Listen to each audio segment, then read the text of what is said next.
Hi creators, it's Claire from Springworth, and I'm turning these Drunkard's Path quarter circles that I keep referring to as semicircles into a cushion top. So there are two parts going before this. So in part one, I tackled my first curves, and I'd say they're not quite as difficult or intimidating as you may think they are. So if you're not a seasoned curve sewer, go ahead and have a go. This is a 5-inch finished template, so they're about 5.5. I actually trimmed them to 5 3/8 just so that they were nice and even, because they were a little bit tight in places. So I'm in the middle of turning these and some rectangle friends into elongated curves to make a cushion. So I'm going to go ahead, finish that. I'm going to nest the seams so that I hopefully get some nice crisp seams, but they are going to be the similar colours, so I'm not necessarily too worried about that. And then I'm going to go ahead and make these into a cushion, but there's no rush at this stage. So I ordered 2 new sofas, if you haven't watched the other parts, and they're on their way. So I decided, I'm a quilter, clearly I need some cushions, and the fabric is either second hand, the corduroy, this one, or this is actually old jeans, and I have some old blue chinos in there as well, so it's good to keep things for when a surprise project comes your way.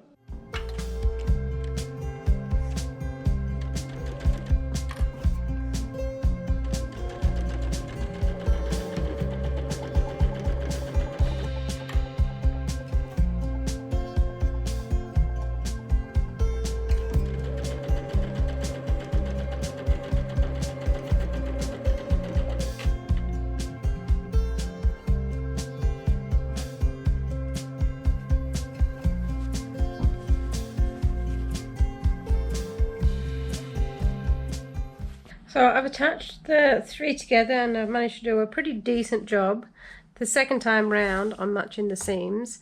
The other day I just had a, let's just leave that there.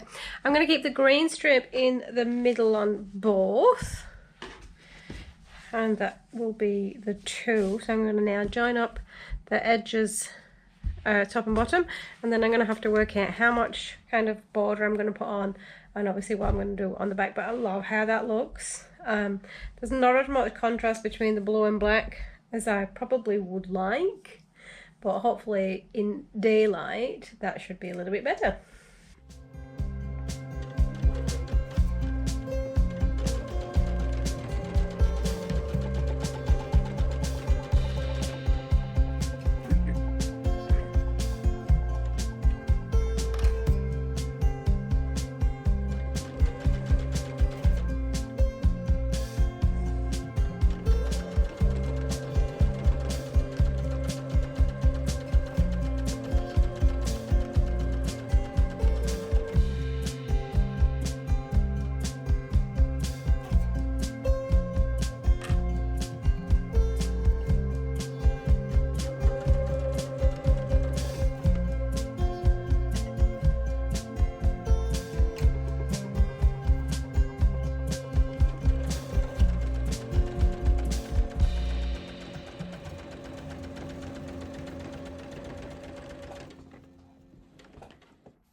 So there we are then. I've finished the 2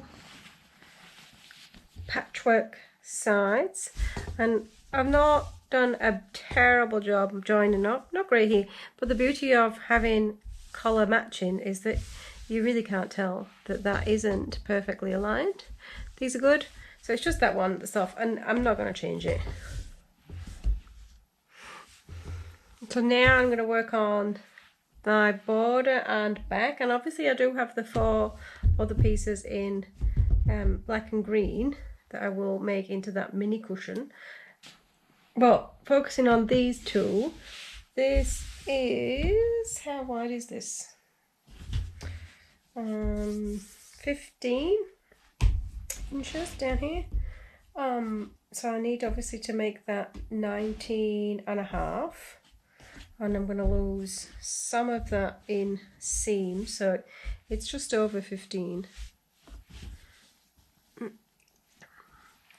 I need about at about 4 inches, so I think I might do a 2.5 inch strip. Yeah, it's pretty even in terms of being square. I might do a 2.5 inch strip around, because then I will have enough to lose the seam allowance on each side. But I need to remember to leave a seam allowance for actually making the cushion. So maybe a little bit more. Maybe I'm better off doing 3 inches and having too much rather than not enough. But am I going to do it in blue, black, and green? And what am I going to do on the back of the cushion? So there we are then, 2 finished cushion tops almost. So I still need to add the sash in. Now, I need to buy either cushion inserts or the sofa's actually arrived. And they came with a bunch of this. And it's plastic, but so is a cheap cushion insert. And I was wondering if I could cut it to shape and use that instead, because it's squishy.